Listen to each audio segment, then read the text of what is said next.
It's November 18th. We're at the Boston International Book Fair, November 18th, 2012. And our next interview is with Sheryl Jaeger of Eclectibles.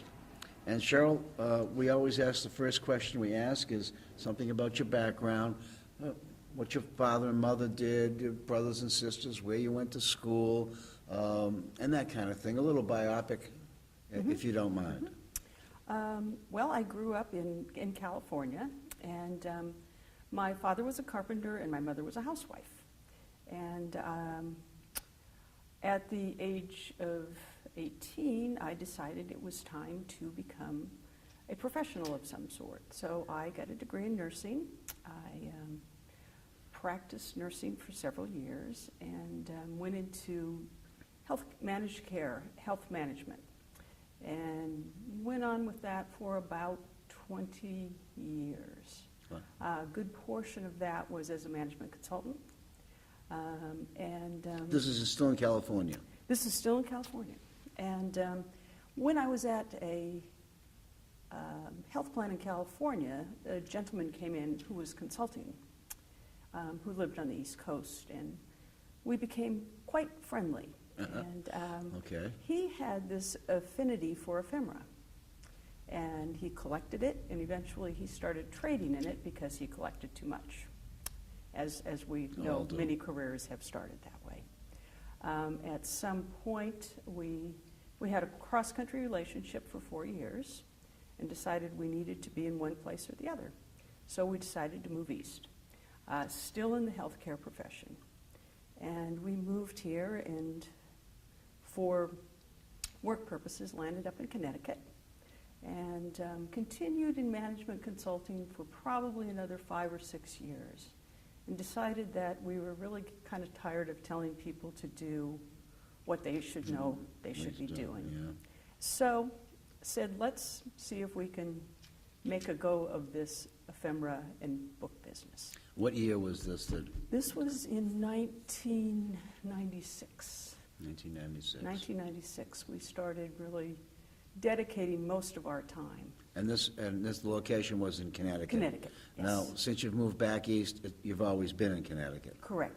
We've been in the same location. Same location. Yes. Do you have an open shop? No open shop. We've always done shows and internet sales. Okay, we talk about shows.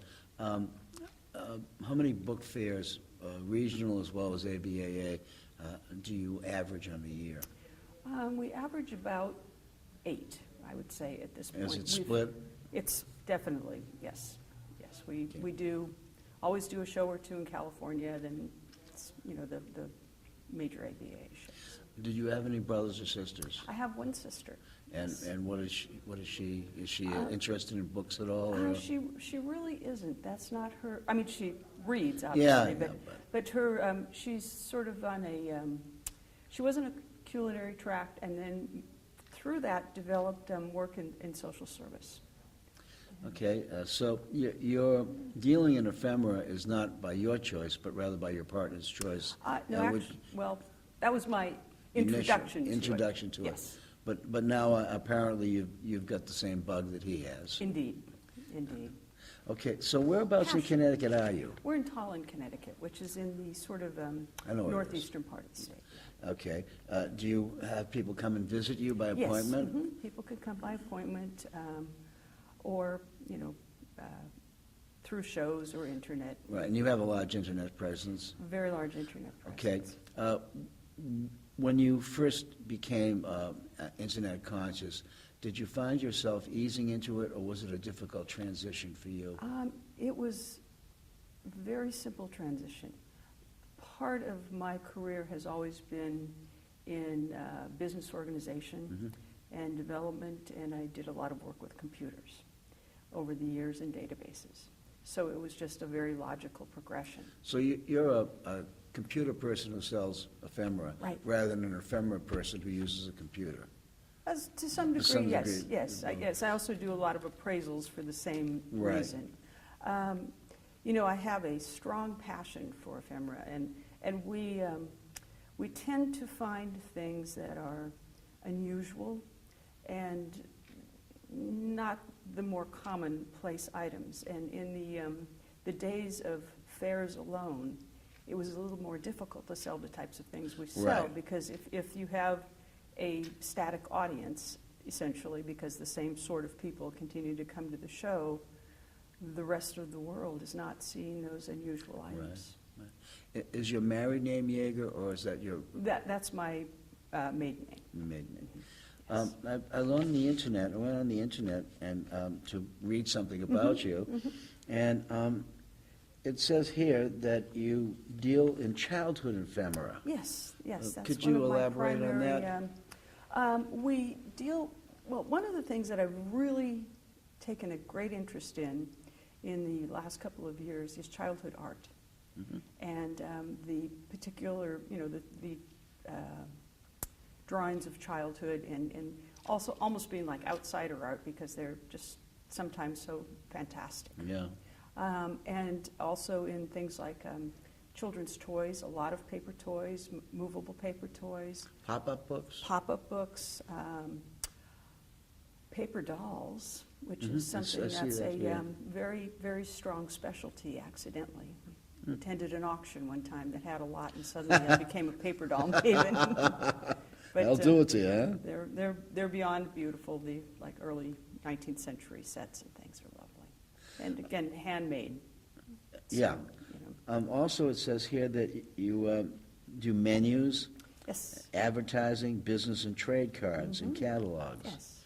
Trade catalogs have always been around, and I don't know if you're familiar with Larry Romaine's name, who No. did a trade bibliography of trade catalogs, and was probably the earliest dealer that I could think of who dealt just in trade catalogs. But it's pretty interesting stuff. You see, you also have a large selection of early ephemera relating to bookselling. Yes. Yes. Talk a we, little bit about that. We do. We came upon a large archive of materials from the G&C Miriam Company. Uh-huh.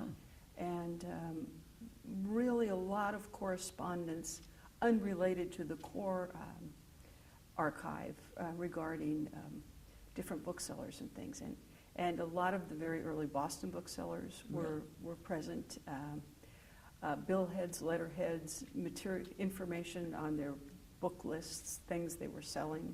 So it gives a great early history on bookselling in America. Tell us a little bit about your website and how you use it for the purposes of your business. Yeah, the website is very interesting because it's there as a presence for the most part. We do list items there, but I'm finding over the years, and I've had it for a long time, is that people tend to buy more off of other venues than the website. They use the website more as a way of getting to know us, that sort of thing. We also put our catalogs. Right. We do a lot of online catalogs, which we'll put on the website. But that's, To what extent are you involved in social media? well, social media, I'm not You're not involved there at all. yet. I've tried, but it's just not clicking with me at this point. And it's obviously something that should be, but I just can't quite make that connection at this point. So much of your material is so visual. Yes. I saw on your website you have something like a bridal party series, and then you have an uncut paper doll sheet, which are probably two things that are very indicative of what you do. Yes, yes. We also do a lot of popular culture and social history, that sort of thing, where there's a lot of visual. I mean, if you look into the things like the advertising trade cards and that sort of thing, you'll see a lot of information as to what went on in history, as with things like the paper dolls. You also have here on your list of things that you categorize, you have, caught my eye, photographer. What kind of photography do you guys handle? We handle just a variety. Well, the name is Eclectibles. Right, okay. And that sort of says it all. I mean, if we come across an interesting group, we'll have photo albums, we do occupational albums. At the show this time, we have a lot of DAGs, and a lot of unusual little photographic things. The Oreos, we had a bracelet that had sliced peach pits on it. Sounds delicious. Yes, with a dag in the center. It was a friendship sort of thing. What percentage of your business would you say comes from fairs, your internet presence, and et cetera? Fairs would probably be about 40%. Internet's probably another 40 and 20 for the Do you issue balance. catalogs and lists, or The catalogs and lists are all electronic. all electronic? You don't have anything that's paper that would go? We don't do print catalogs. Which for is- In fact, yesterday, I put up a QR scan bar at our booth on the listing. So if you come and bring your cell phone up, you can click on it and you can get our listing on your cell phone. Oh, cool. Yeah. I was just commenting to somebody that 10 years ago, at the Boston Book Fair, there were probably less than 5 cell phones on the floor. Now everybody who comes, goes, exhibits has a cell phone. Yes. And everybody is showing each other what they can do on their phone. Right. It's Right. an amazing world we live in. Yes, indeed. What are some of your recollections from your early days in the trade? Did you find there, obviously your husband was a mentor in the sense because it was his idea, but did you find other people in the trade have been extremely helpful, people who you respect and look up to as a mentor might? I would say he is the strongest person Well, yeah, that obviously, I yeah. looked up to. But there are certainly lots of other people that I have worked with that have been really quite helpful. And It's a very different kind of business than the usual business. People help each other here. Yes. Don't try to hurt each other. And I found that the ABAA, that is fostered more in the ABAA than outside with some of the others. You know, Yeah. we do other sorts of ephemera fairs and things, and there's not quite that camaraderie and the working together as much. It's really a little bit more cutthroat in some of the areas. So It's unfortunate. Yeah. One of the questions I always ask is, what do you see as some of the challenges that we face as booksellers as we go forward? Well, as I'm sure everyone you speak to says, the internet has presented a huge challenge for a lot of booksellers, and that a goodly number of the materials are now available that seem somewhat scarce and rare. In our particular line, it's a little bit different in that we usually deal more in the unique. I Yeah. mean, we do deal in printed material and that sort, but we have a lot of unique. So that's one of the challenges, is to continue to find what we need to trade in, to find the appropriate venue. The venues keep changing. Oh, absolutely. You know, book fairs went sort of by the wayside for a while. Right. They seem to be coming back. I think with a vengeance, I think. Yes. This fair has been somewhat amazing as to the Hasn't it been? Yes. I think a lot of it has to do with the fact that we gave out thousands of tickets Yes. to young people, college people, young Indeed. professionals, Indeed. and got them to come and expose them to what we do. I spend a good portion of my time at fairs explaining to people what it is we have, Right. what it is we do. And I really try and focus on young people. Did we give out a lot of tickets to art students and things? Yes. It seems like there was a lot of interest in There are many, as you graphics. know, in Boston area, there are many Sure. great schools for Sure. everything. And we tried our best to canvass these places Mm-hmm. and get young people to come out and see what it is we do, because you never know. That's right. You just don't know unless you're exposed to it. And I think any movement by the ABAA to stop this kind of effort would be a very serious mistake. Indeed. The more young people we can foster. Oh, it's just, I look at the faces, and I don't know if you see the same thing, but there's so many people under 40 Yes. walking around carrying packages. Indeed, the package part was the That- interesting yeah. part. I also noticed a number of younger dealers. Yes, There's been A bit of a real rebirth, presence. yeah. Yes, yes, so that's. And I think that's going to continue as time goes on. Now, in San Francisco, we've noticed the presence of younger people for probably about the last 8 to 10 years. Yeah.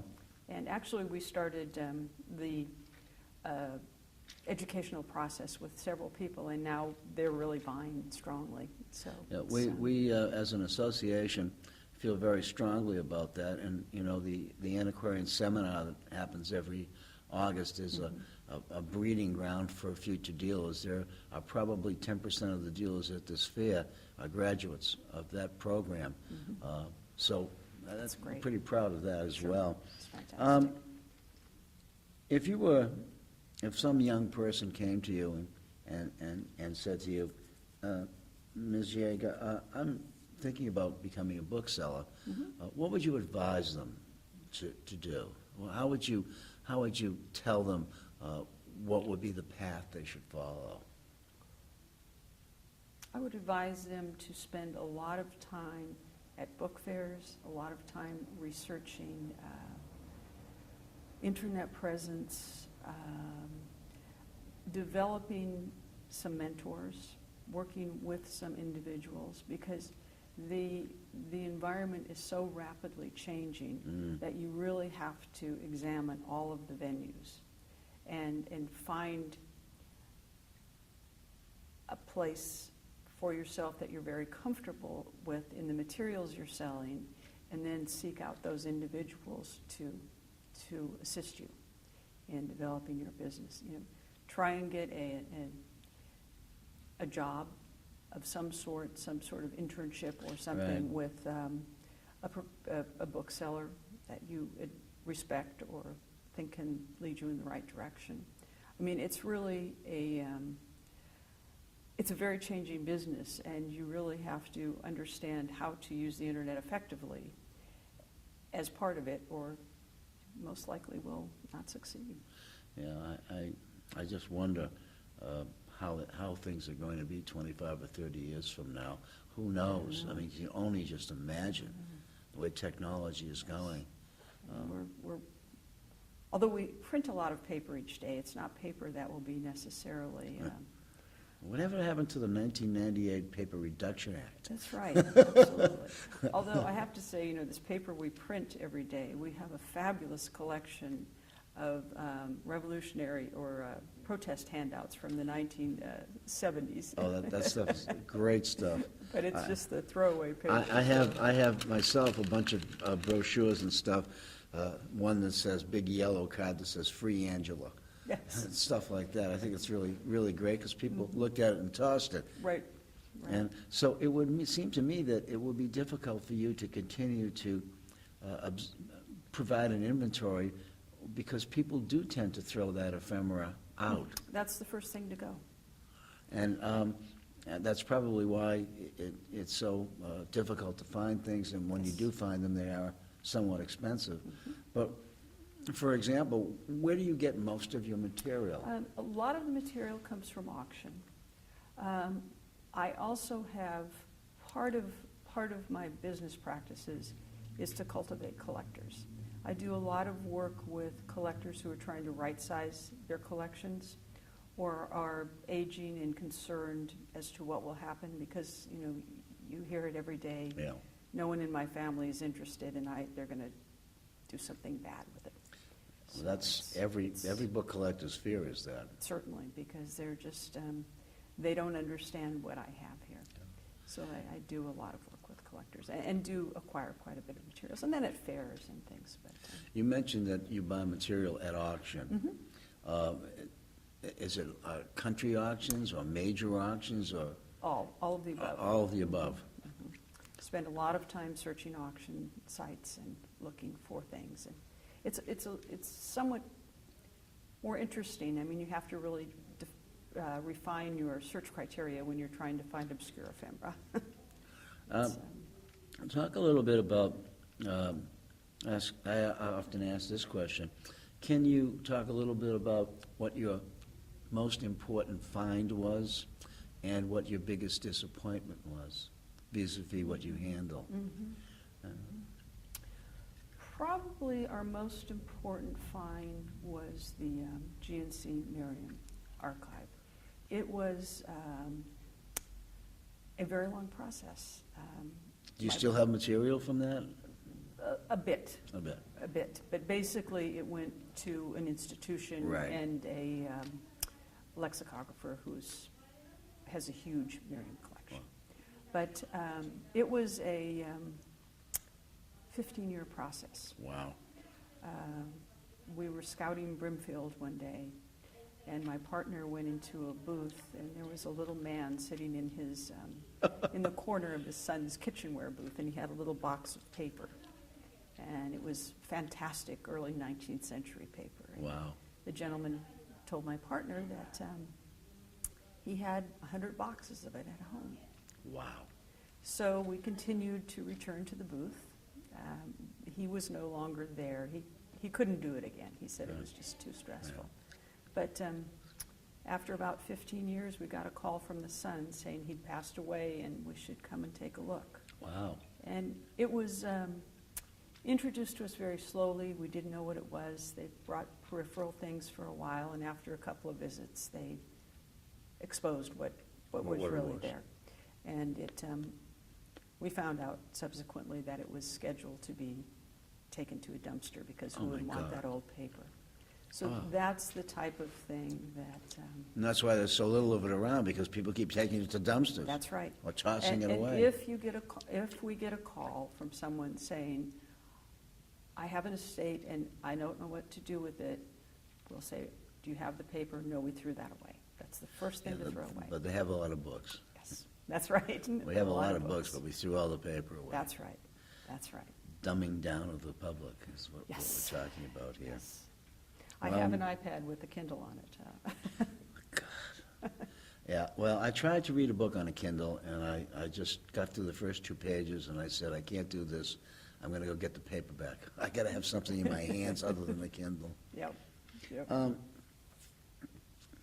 As you look around, there are, as you said before, lots of younger people Mm-hmm. in the book trade.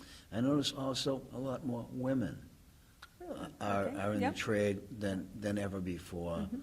I think this is one of the few businesses where women play a very strong role in the development. We've had so many women presidents of our association, et cetera. Maybe someday you'll be president of the association. Maybe not, but. Well, maybe not, but hey, You never know. it's a hard job that It's nobody always- likes after they've done it, Yes. but everybody aspires to it. A few more questions, and then I'll let you go. You talked about the nice find of the Merriam stuff. Have you had any great disappointments? I was trying to think of that. You know, it's not a- Yeah, not no, but I was trying to think of anything that was a real disappointment. And, yeah, I think we've probably, there've probably been a couple of estates or something where we would think a particular individual was worthy. Yeah. And nothing And came then of nothing it. came of But it. I can't think of anything where it was just really like a big blowout. You're a person who's done a number of book fairs. Mm-hmm. As you look around, you've mentioned you see a lot of younger dealers, a lot of younger collectors. How are we going to keep this going?